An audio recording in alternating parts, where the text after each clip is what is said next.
Voilà, au chapitre 1, eh bien, nous avons vu comment, en fait, croître spirituellement. L'apôtre Pierre, présentait, en fait, les moyens d'avancer spirituellement. Son but, c'était d'équiper, en fait, ses destinataires pour qu'ils gardent la foi, qu'ils persévèrent dans une vie pleine et juste devant Dieu, qu'ils ne se détournent pas de la vérité. En fait, pour cela, il a d'abord renforcé le vrai, le juste, avant dans le chapitre 2, de parler du faux, du mauvais. C'est toujours bien quand même de d'abord parler ce qui est positif, de ce qu'il faut, avant de dénoncer ce qui ne va pas. Parce que en fait, le ver est dans le fruit. Alors, on ne le voit pas au premier coup d'œil, on pourrait s'y laisser prendre et courir à la catastrophe. En fait, pour reprendre l'image que j'ai mise à gauche, où nous voyons une femme grimper une pente raide, j'ai choisi cette image pour signifier la persévérance, parce que c'est un petit peu le but de cette deuxième épître de Pierre, de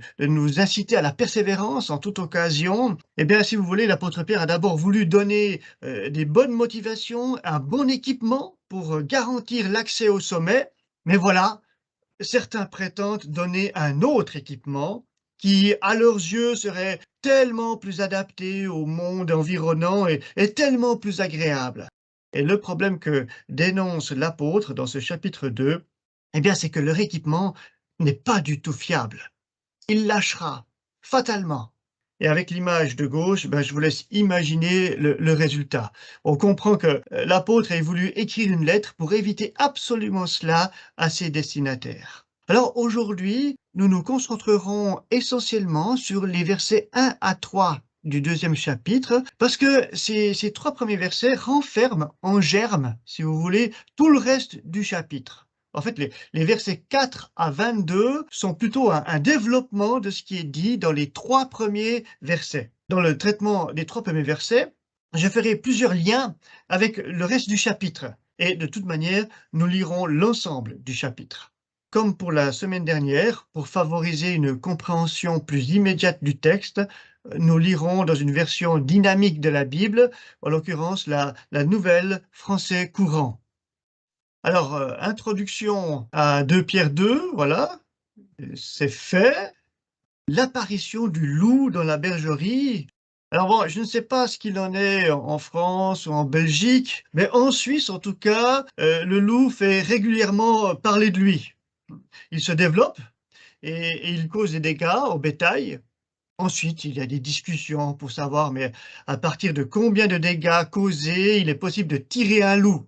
Et là-dessus, évidemment, les défenseurs du loup d'un côté et les paysans de l'autre ne sont pas du tout sur la même longueur d'onde. À partir de là, imaginez le foin que ça ferait si un loup décidait d'avoir sa tanière directement dans une étable. Inimaginable. Et pourtant, c'est bien une situation analogue auquel l'apôtre Pierre, pardon, est confronté. Alors, on va lire les 3 premiers versets. J'ai demandé à Sophie de nous lire les passages. Merci Sophie. Voici le texte.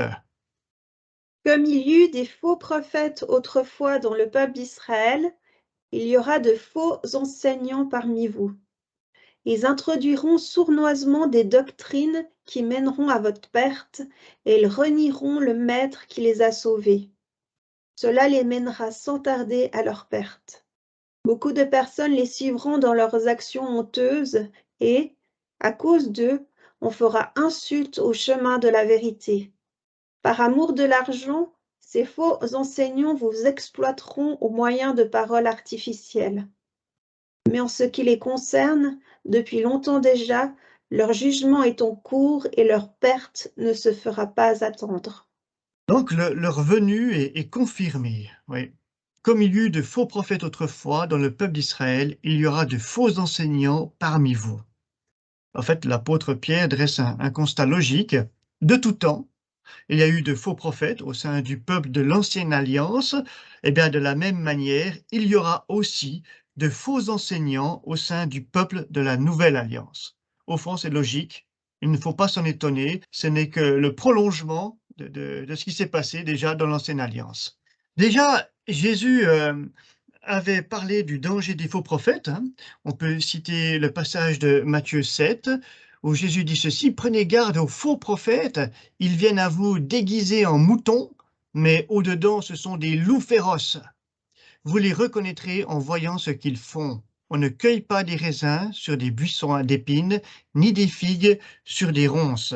Et de même, l'apôtre Paul mentionne lui aussi à plusieurs reprises l'émergence d'enseignants corrompus dans l'Église. Prenons l'exemple de son discours d'adieu aux anciens d'Éphèse dans le livre des Actes, acte 20. Je sais qu'après mon départ, des loups cruels s'introduiront parmi vous et ils n'épargneront pas le troupeau.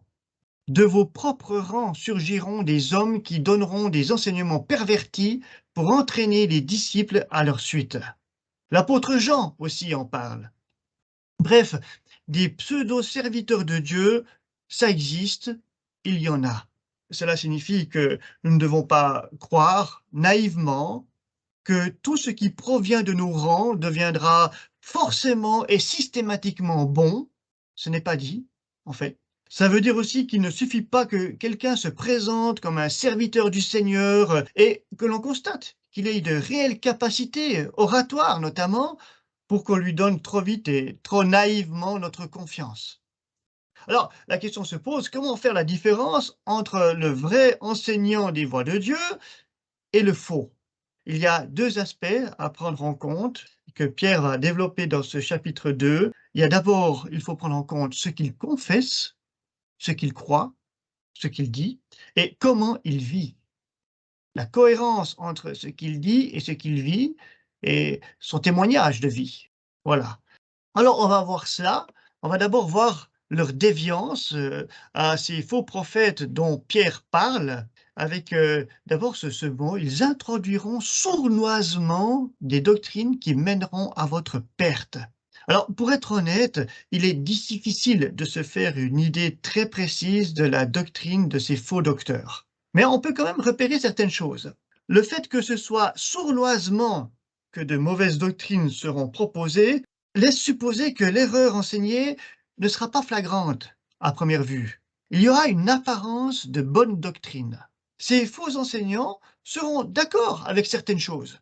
Ils seront en totale communion avec leur Église sur certains points, mais en même temps, tout en parlant de ce qui les unit aux autres, ils distilleront leurs erreurs qui feront leur chemin dans la tête et le cœur des gens. C'est donc sournoisement qu'ils agiront et c'est ce qui fait toute leur dangerosité.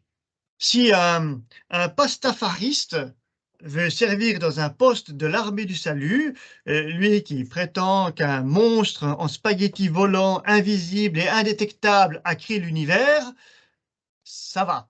J'entends, c'est tellement gros, on se rendra compte très vite que ça ne joue pas.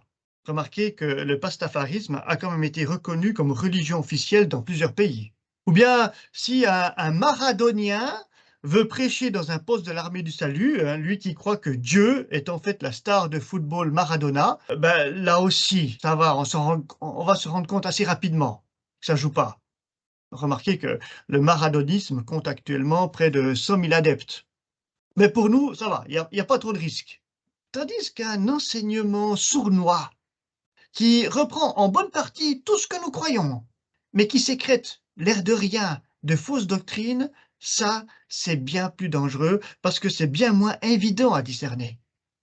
L'apôtre Paul n'hésite pas, oui, c'est lui, à faire le lien avec Satan et sa façon d'agir.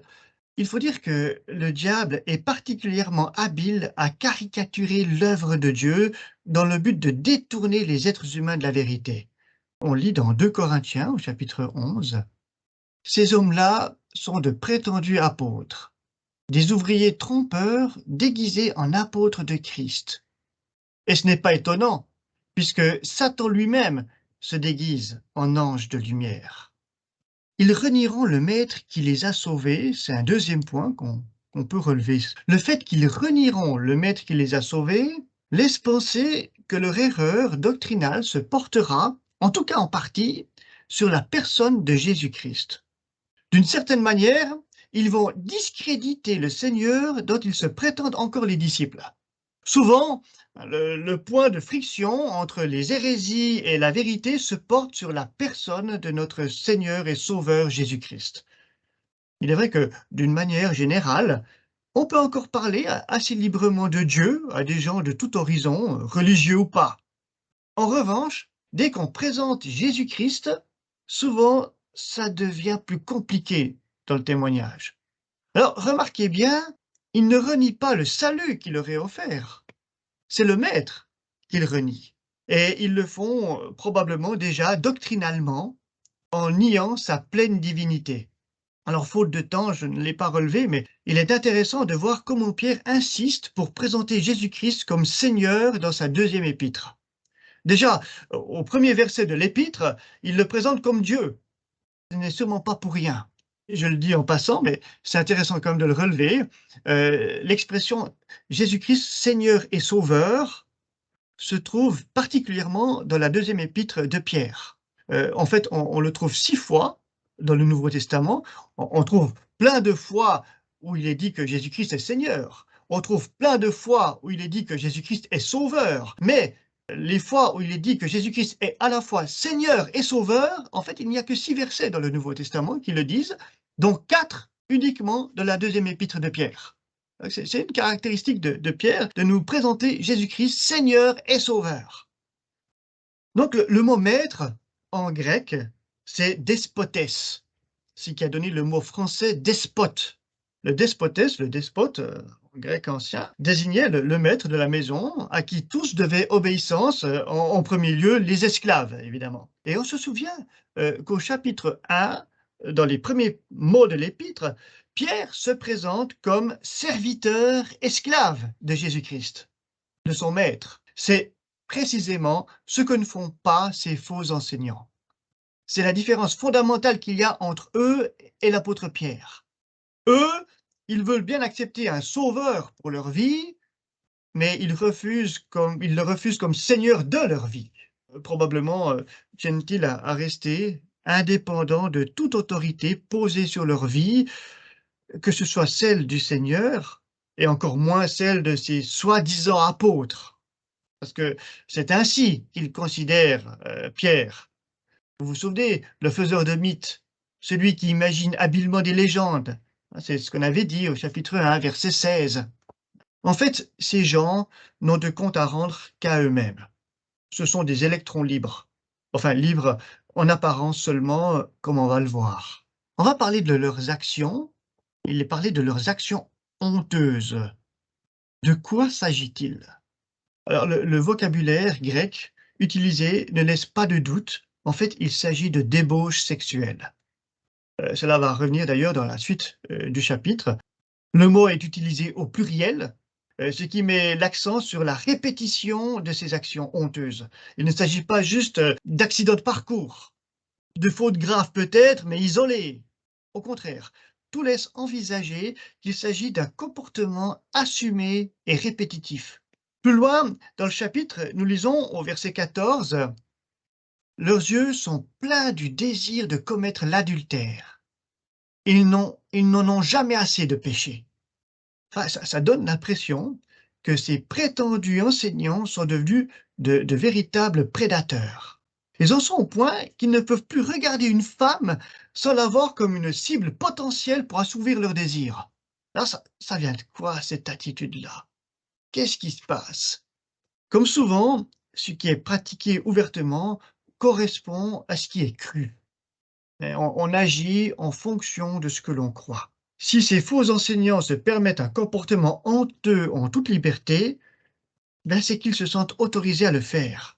Ils croient que c'est possible et qu'il n'y a rien là de véritablement répréhensible. Cela laisse entrevoir que c'est également leur conception de la grâce de Dieu qui est biaisée. Pour eux, la liberté que Christ nous a acquise par sa mort et sa résurrection ne nous condamne plus.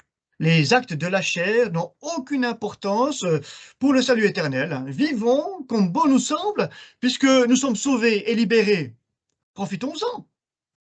Paul a dû lutter contre une telle logique, par exemple dans son épître aux Galates, Galates 5, verset 13, il écrit « Frères et sœurs, c'est à la liberté que vous avez été appelés, c'est juste. Seulement, ne faites pas de cette liberté un prétexte pour suivre les désirs de votre nature propre. » 2 Pierre est très lié à l'épître de Jude. On l'avait relevé déjà au premier chapitre, hein. Il y a beaucoup de choses qui se retrouvent dans l'une et dans l'autre. On peut lire vraiment 2 Pierre et Jude en parallèle. Et dans Jude 4, nous lisons ceci. En effet, certains individus malfaisants se sont introduits discrètement parmi vous. Ils déforment le sens de la grâce de notre Dieu pour justifier leurs actions honteuses, et ils rejettent ainsi Jésus-Christ, notre seul Maître et Seigneur.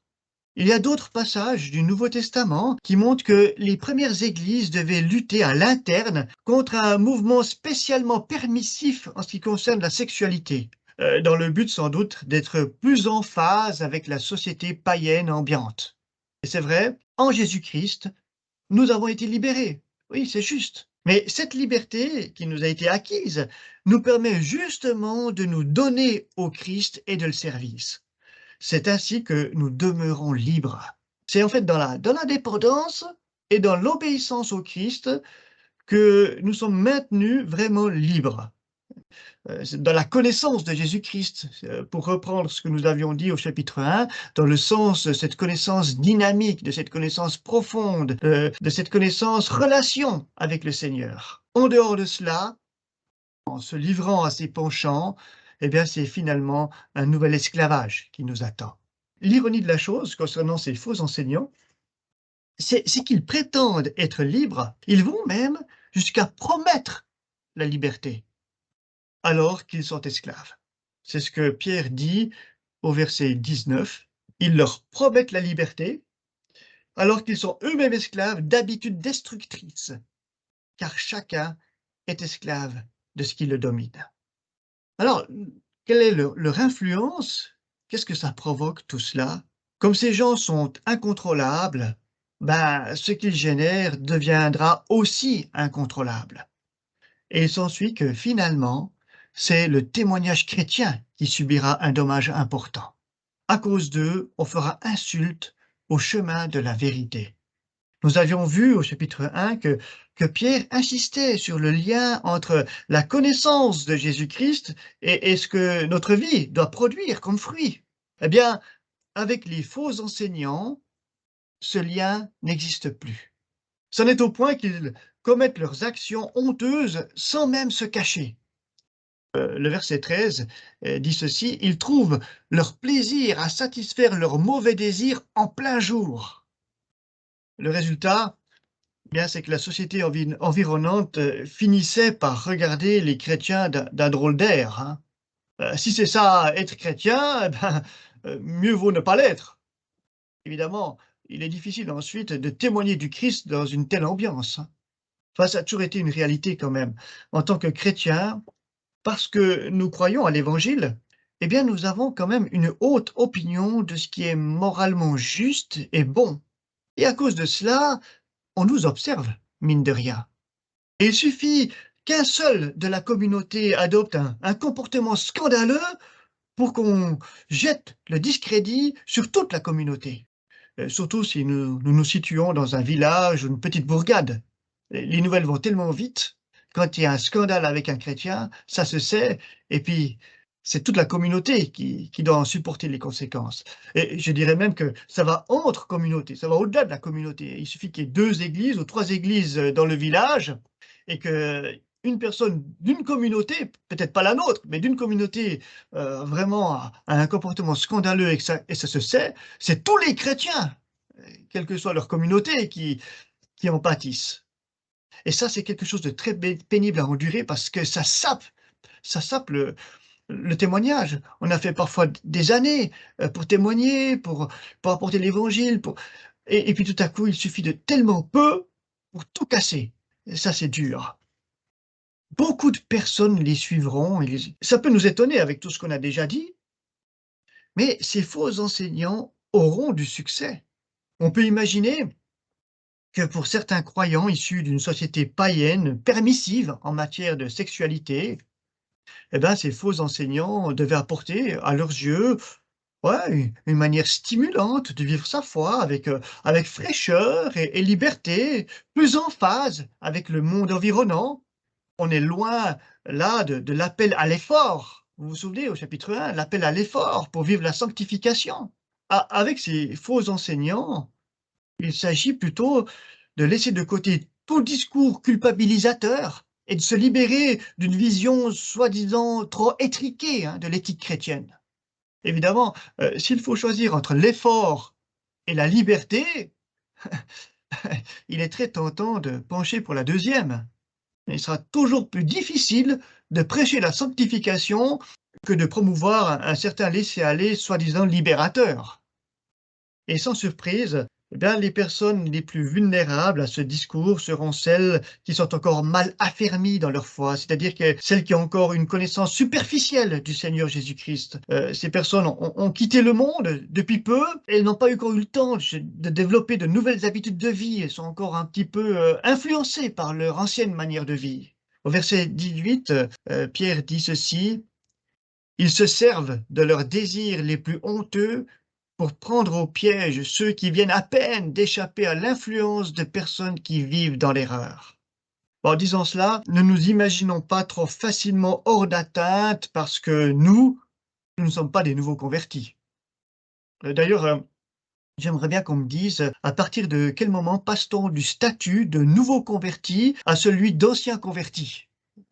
Moi, je n'ai pas la réponse à ça, hein. Il existe des nouveaux qui sont pleins de zèle et puis on sait qu'il existe aussi des anciens refroidis. Alors, de toute manière, où que nous en soyons dans notre cheminement avec le Seigneur, de toute manière, nous avons le devoir de veiller sur nous-mêmes et de veiller aussi autour de nous sur ce qui se passe. Et puis, ils seront de bons communicateurs, ces faux enseignants.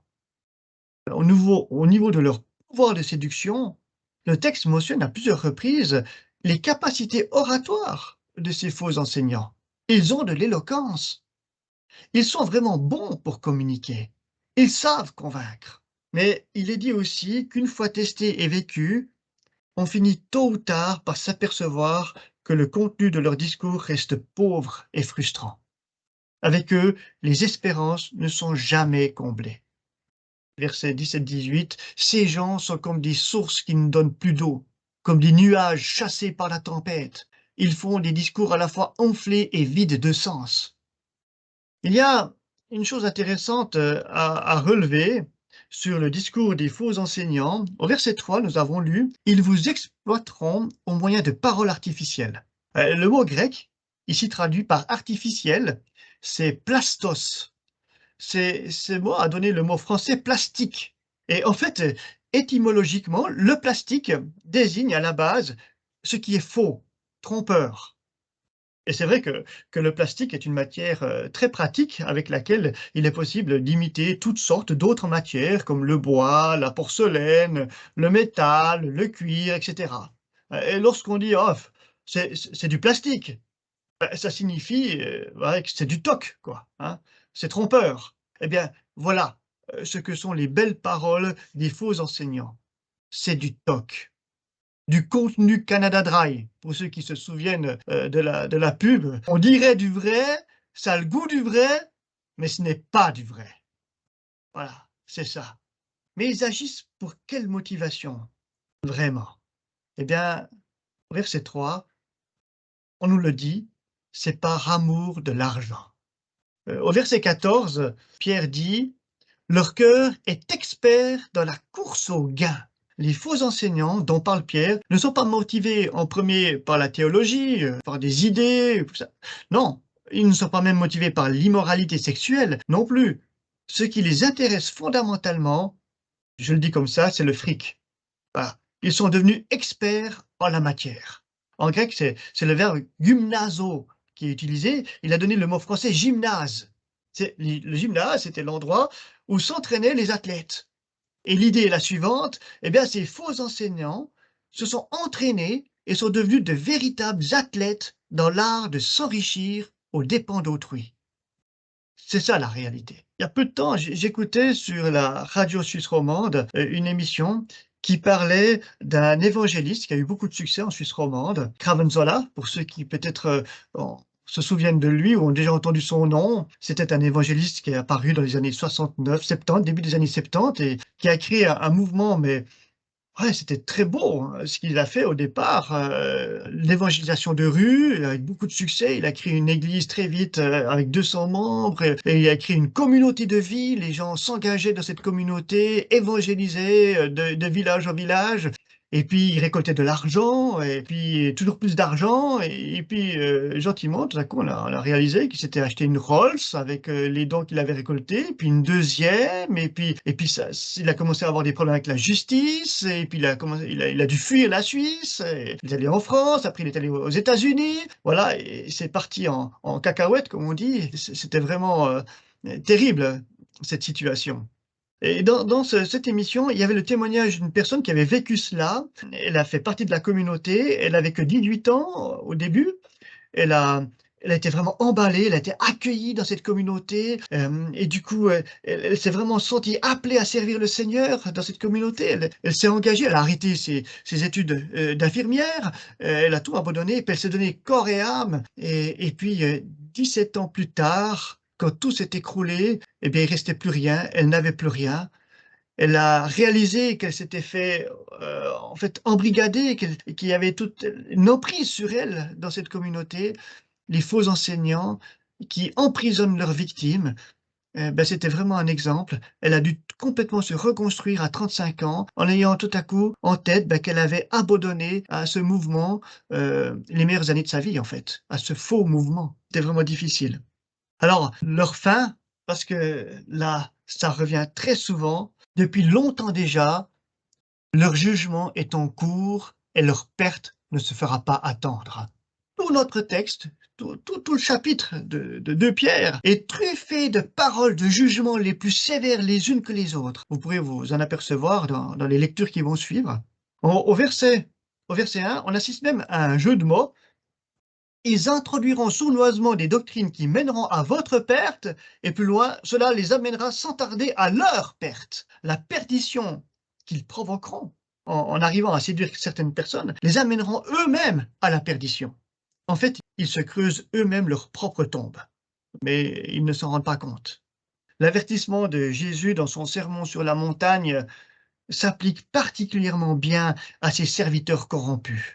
Ceux qui me disent Seigneur, Seigneur, n'entreront pas tous dans le royaume des cieux, mais seulement celui qui fait la volonté de mon Père céleste. Il est dit que depuis longtemps déjà, leur jugement est en cours. En fait, quand on y réfléchit, oui, depuis très très longtemps. En effet, où trouve-t-on dans la Bible le premier faux enseignant qui a paru? Ouais, il faut remonter loin. En fait, il faut remonter jusqu'au jardin d'Éden. Il s'agit du serpent, de Satan. Par ses paroles, il a séduit Adam et Ève qui se sont détournés de Dieu. Et sa condamnation n'a pas tardé. Et depuis lors, nous voyons que dans l'Écriture, les faux prophètes et les faux enseignants ont toujours été très sévèrement condamnés. Alors même si leur perte ne se fera pas attendre, l'expérience montre que certains faux enseignants, fondateurs de sectes ou autres, semblent quand même dans un premier temps très bien prospérer. Et avant leur succès et leur prospérité, il se pourrait que les fidèles doutent de leur condamnation. C'est pourquoi l'apôtre Pierre tient à lever toute ambiguïté, tout doute à ce sujet, et c'est ce qu'il fait dans les versets 4 à 10. En effet, Dieu n'a pas épargné les anges qui avaient péché, mais il les a précipités dans l'enfer, où ils sont gardés enchaînés dans l'obscurité pour le jour du jugement. Il n'a pas épargné non plus le monde ancien, mais lorsqu'il a déversé le déluge sur ce monde plein d'êtres pécheurs, il a sauvé Noé, qui proclamait ce qui est juste, lui le 8e avec 7 autres personnes. De même, Dieu a condamné à l'anéantissement les villes de Sodome et de Gomorrhe, il les a réduites en cendres, donnant par là un exemple de ce qui allait arriver à tous les pécheurs. En revanche, il a délivré Lot, un homme juste, affligé par les actions honteuses de ses contemporains qui n'avaient aucun respect pour Dieu. Car ce juste, qui vivait au milieu d'eux, voyait et entendait tout ce qu'ils faisaient jour après jour. Leur comportement au mépris de la loi tourmentait son cœur d'homme juste. Ainsi, le Seigneur sait délivrer de l'épreuve les personnes qui lui sont attachées et tenir en réserve ceux qui font le mal pour les punir au jour du jugement. Il punira surtout ceux qui suivent leur propre penchant impur et qui méprisent l'autorité de Dieu. Souvenez-vous, au premier chapitre, Pierre disait s'appuyer sur le témoignage des prophètes, c'est-à-dire l'Ancien Testament. Eh bien, c'est exactement ce qu'il fait ici. Il prend 3 exemples tirés du premier livre de la Bible. Bon, vu tout ce qui a déjà été dit dans le traitement des 3 premiers versets, je ne vais pas beaucoup ajouter de choses. Parmi ces 3 exemples, le premier mérite peut-être plus que les 2 autres quelques explications. Il est parlé de mauvais anges. Il est dit que Dieu n'a pas épargné les anges qui avaient péché. D'accord? De quel péché s'agit-il? Il peut s'agir, bien évidemment, de la révolte initiale de Satan et des démons contre Dieu. Mais le passage parallèle en Jude 6 pourrait laisser penser aussi à autre chose. Il est écrit: rappelez-vous les anges qui ne se sont pas contentés de la dignité de leur rang et qui ont abandonné leur demeure. Ici, le vocabulaire correspond à des textes de la tradition juive, des apocryphes juifs, qui se rapportent à l'épisode énigmatique de Genèse 6.2. Les fils de Dieu virent que les filles des hommes étaient belles, et ils en prirent pour femmes parmi toutes celles qu'ils choisirent. Et selon certains écrits juifs que Jude et 2 Pierre semblent connaître, parce qu'on voit qu'ils citent des exemples, et puis aussi à travers le vocabulaire qu'ils utilisent, eh bien, ces fils de Dieu étaient des démons. En cohabitant avec des femmes, ils sont sortis de leur sphère d'existence, ils ont donc abandonné leur demeure et ils ont ainsi outrepassé scandaleusement les limites que Dieu leur avait imposées.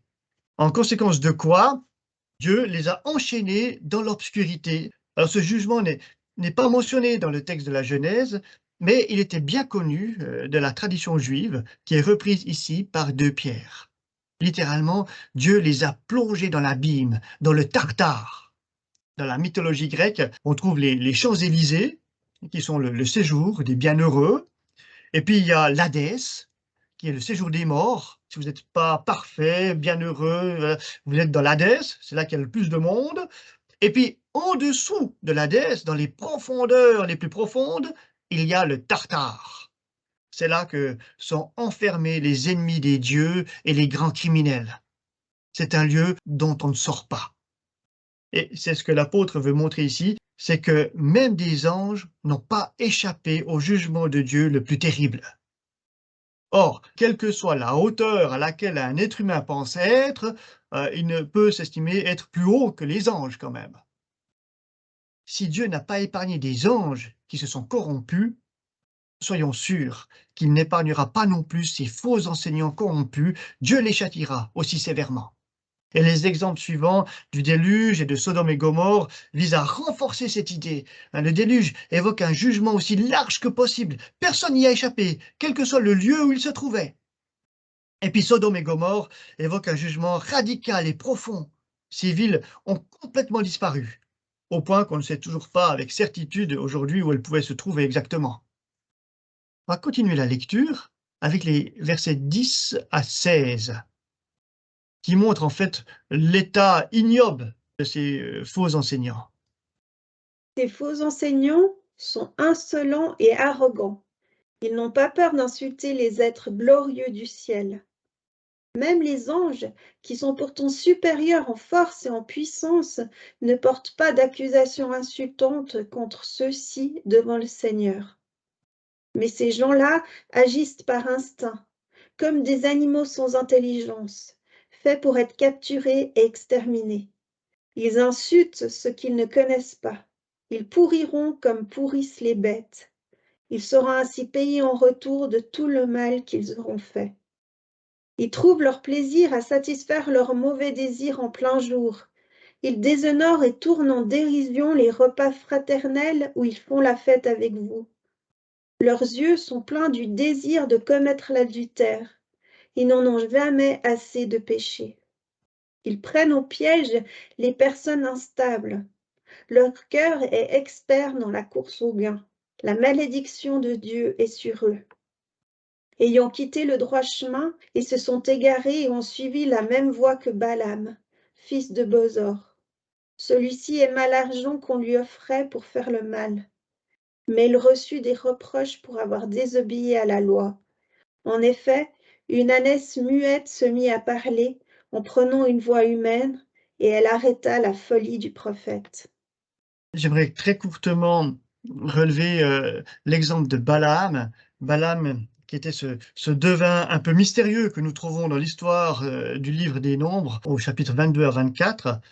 Il ne faisait pas partie du peuple d'Israël et pourtant Dieu se révélait à lui d'une manière toute particulière. On venait le consulter de loin, il avait une grande réputation, il se faisait payer pour ses oracles, il aimait l'argent. En fait, Balaam utilisait le don de Dieu pour s'enrichir personnellement. Il jouait sur les deux tableaux, si vous voulez. D'un côté, un serviteur de Dieu inspiré et sage, qui tient à transmettre fidèlement les paroles de Dieu, et d'un autre côté, quelqu'un qui cherche à se faire du fric en n'hésitant pas à contourner la volonté de Dieu si cela pouvait lui rapporter quelque chose. En fait, c'est exactement la situation dans laquelle se trouvent les faux enseignants et les mauvais serviteurs de toutes sortes. Ils prétendent servir Dieu, mais en réalité, ils n'oublient jamais de penser à leurs propres intérêts en même temps. Ce sont des agents doubles, si vous voulez. Ils servent Dieu sans avoir abandonné leurs ambitions personnelles, de sorte qu'ils vont jusqu'à considérer Dieu comme un moyen de servir aussi leurs ambitions. Et il y a peut-être là l'idée d'un marché derrière tout cela. Dieu, si je te sers, ah ben, je peux me servir aussi, hein, finalement. On partage, quoi. Ben non, ça ne marche pas comme ça, évidemment. Nous ne pouvons pas considérer Dieu juste comme notre partenaire. Nous ne sommes pas les partenaires de Dieu. Dieu et moi, nous ne sommes pas collègues. Non, il est mon Seigneur, je suis son serviteur. Bref, Balaam est devenu dans la tradition juive le type même du serviteur de l'Éternel corrompu et dangereux. Ça a été repris par la suite par les auteurs du Nouveau Testament. Balaam est ainsi mentionné en 2 Pierre, en Jude et aussi dans le livre de l'Apocalypse au chapitre 2. Nous allons terminer la lecture, la fin du chapitre 2. Après, j'ajouterai juste une conclusion. Ces gens sont comme des sources qui ne donnent plus d'eau, comme des nuages chassés par la tempête. Une place leur est réservée dans la nuit la plus sombre.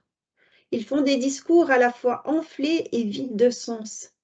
Ils se servent de leurs désirs les plus honteux pour prendre au piège ceux qui viennent à peine d'échapper à l'influence de personnes qui vivent dans l'erreur.